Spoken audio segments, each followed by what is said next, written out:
Oke, sekarang saya akan menyampaikan dan menjelaskan tentang mekanisme metamorfosis pada amfibi. Untuk penyebab metamorfosis itu sendiri, kenapa sih katak itu harus bermetamorfosis? Nah, ternyata katak bermetamorfosis untuk beradaptasi dengan lingkungan yang baru. Katak awalnya hidup di air. Nah, kemudian dia harus hidup di darat. Ya, jadi organnya harus menyesuaikan dong. Karena keadaan di air dan di darat itu berbeda. Jadi organ tubuh yang harus digunakan juga harus mengalami modifikasi agar katak bisa bertahan hidup di darat. Dan metamorfosis ini dipicu oleh hormon yang berasal dari tiroid. Ini terletak pada berudu. Untuk respon organ tubuh terhadap rangsangan hormon itu juga berbeda-beda. Ada yang berkurang dan ada yang bertambah. Dan proses metamorfosis ini juga dapat dipercepat oleh hormon T3 eksogen yang merupakan salah satu jenis dari hormon tiroid. T3, semakin banyak T3 eksogen, maka klimaks metamorfosis akan semakin cepat tercapai. Begitu teman-teman. Kemudian, untuk modifikasi bagian tubuh, itu terdapat beberapa bagian tubuh yang harus dimodifikasi oleh katak. Di antaranya kulit, otak, ekor, pankreas, usus,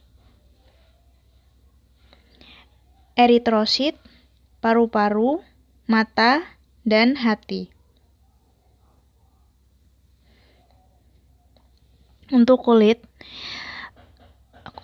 pada awalnya, pada tahap berudu itu sendiri memiliki 3 lapisan tanpa kelenjar, yaitu sel apikal, sel tulang punggung suprabasal, dan sel kerangka basal. Lapisan kulit ini amat sangat sederhana, jadi mereka tidak punya keistimewaan tertentu. Lalu kemudian kulit ini mengalami 3 langkah diferensiasi yang diawali dari perubahan sel skein basal menjadi basal positif dewasa, lalu kemudian berdiferensiasi lagi menjadi sel basal larva, dan berdiferensiasi lagi menjadi sel basal dewasa. Diferensiasi ini dipicu oleh hormon TH dan GC. Hormon TH adalah hormon utama yang memicu adanya diferensiasi. Kalau nggak ada TH, nggak akan jalan itu diferensiasinya. Dan hormon GC atau glukokortikoid ini fungsinya mempercepat dan bersinergi dengan hormon TH. TH itu hormon tiroid. GC ini mempercepat biar optimal. Sebenarnya kalau nggak ada GC itu nggak apa-apa. Cuma proses diferensiasinya akan lebih lama. Tapi kalau misal si GC ini jalan sendiri, tidak bersama dengan TH, dia nggak bakal bisa memicu diferensiasi karena pemicu utamanya ya TH ini tadi.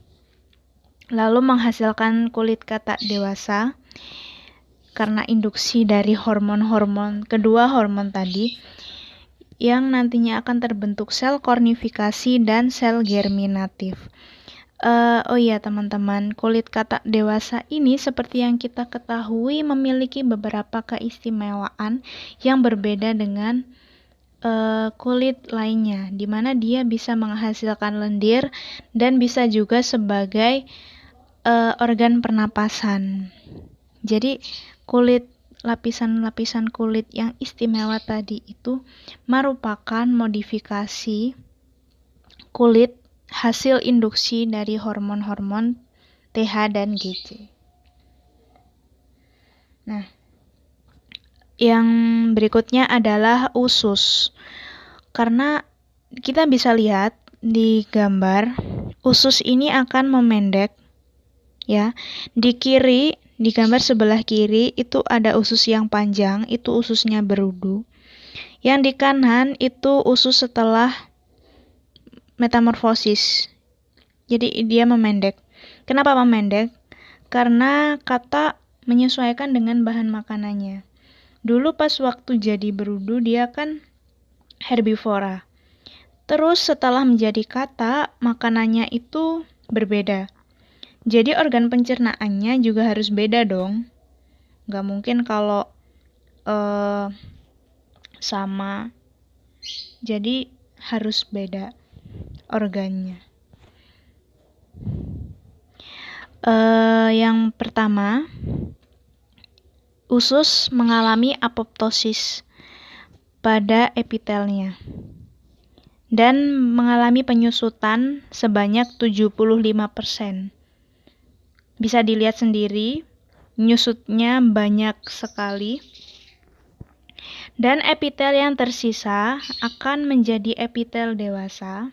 Epitel yang tersisa pada usus tadi itu akan berdiferensiasi untuk memulihkan fungsi usus. Nah, setelah berdiferensiasi tadi, maka pada katak dewasa dihasilkan adanya kriptus dan villi. Cuma di gambar ini nggak terlalu kelihatan karena letaknya ada di dalam lumen usus.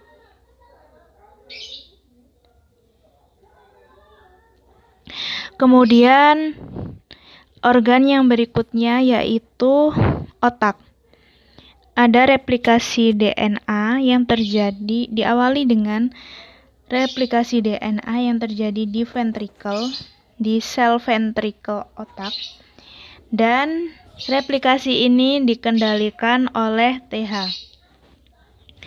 Kemudian sel mulai berdiferensiasi ketika replikasi ini berhenti.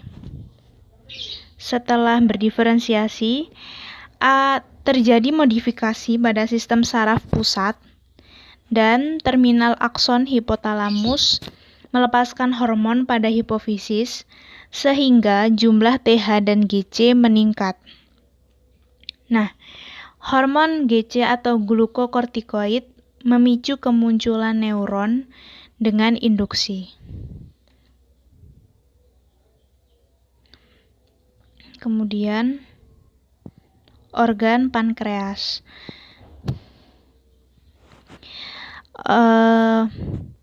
Diawali dengan apoptosis pada sel eksokrin dan zimogen. Kemudian terjadi penurunan sel beta pada pulau Langerhans. Dan akhirnya terjadi resorpsi pankreas yang dipengaruhi oleh TH. Dan pankreas akan menyusut menjadi 80%.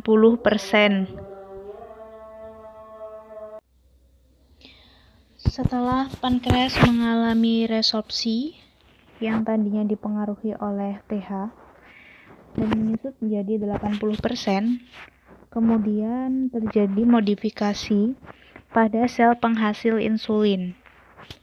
Sel penghasil insulin ini awalnya disintesis oleh sel beta. Nah, karena sel beta menjadi sel endokrin rapat, ini disebabkan karena pankreasnya mengecil ya. Pankreasnya mengecil, jadi endokrinnya jadi rapat. Maka tugas penghasil insulin ini beralih kepada sel yang menyerupai sel pulau. Atau sel pulau itu sendiri. Kemudian modifikasi ekor. Nah, ini nih yang paling kita banyak ketahui dan paling mencolok perubahannya. Jadi ekor ini diinduksi oleh TH dan dipercepat juga oleh penambahan GC. Sama kayak yang kulit tadi, penginduksi utamanya itu TH, dan GC itu perannya mempercepat. Induksi TH ini menyebabkan apoptosis pada sel otot ekor. Sebenarnya di dalam ekornya katak itu ada 2 sel, yaitu sel fibroblast dan sel otot. Karena dua sel ini maksud saya merespon secara berbeda, jadi hasilnya juga berbeda. Kalau otot ekor meresponnya dia menjadi apoptosis, jadi hilang, menyebabkan kematian pada sel otot ekornya. Akhirnya ototnya hilang. Kalau sel fibroblast, dia menjadi struktur yang kompleks. Jadi sel yang kompleks, lebih kompleks fungsinya karena induksi oleh TH tadi.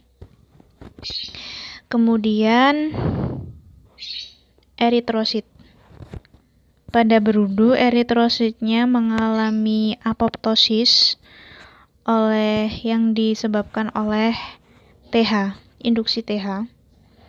Dan di saat yang bersamaan, sel progenitor dewasanya berdiferensiasi.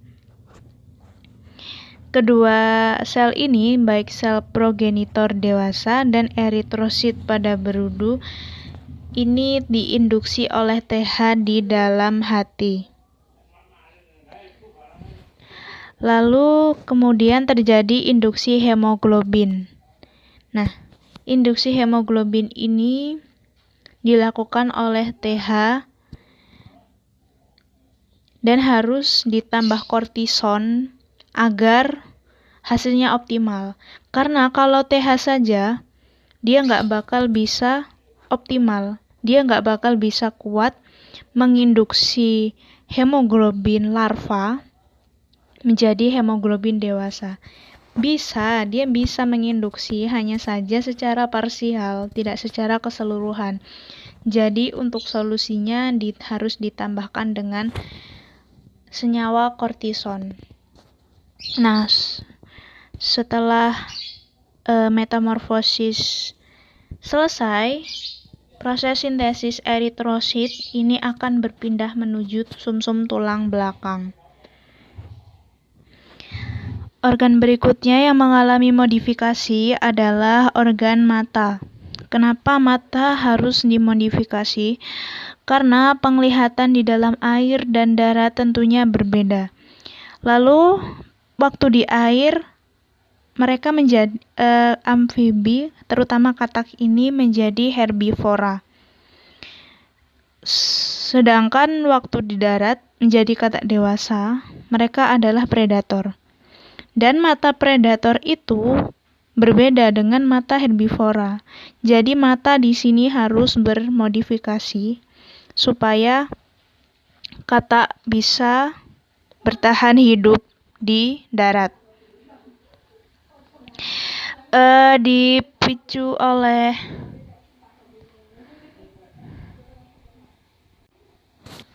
modifikasi mata ini diawali dengan kemunculan jalur ipsilateral yang membuat kedua bola mata bertemu di area yang sama dalam otak. Dan ini adalah cikal bakal atau awal dari penglihatan binokuler. Lalu kemudian neuron motorik bertransisi dari otot larva menjadi otot dewasa. Kemudian mata mengalami migrasi secara dorsal, bisa dilihat pada gambar. Lihat kan, di gambar sebelah kiri dan sebelah kanan matanya berbeda.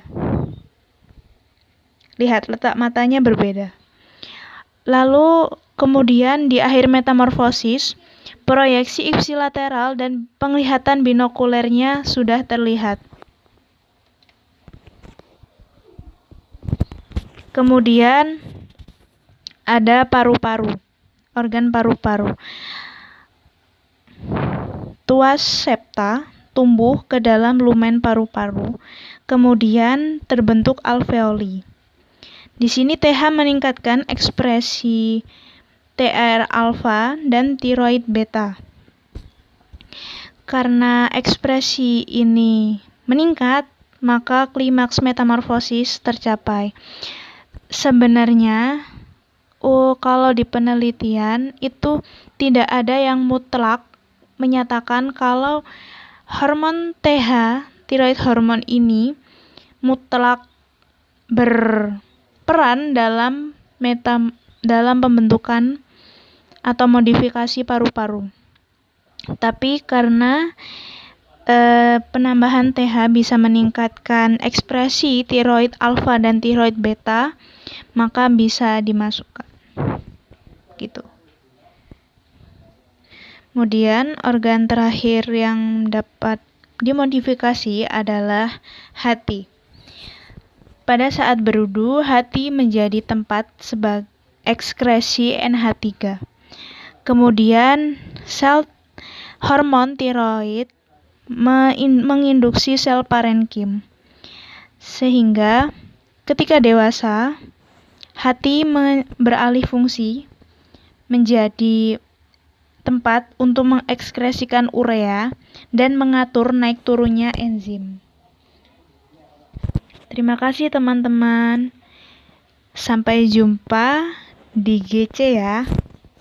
Dadah.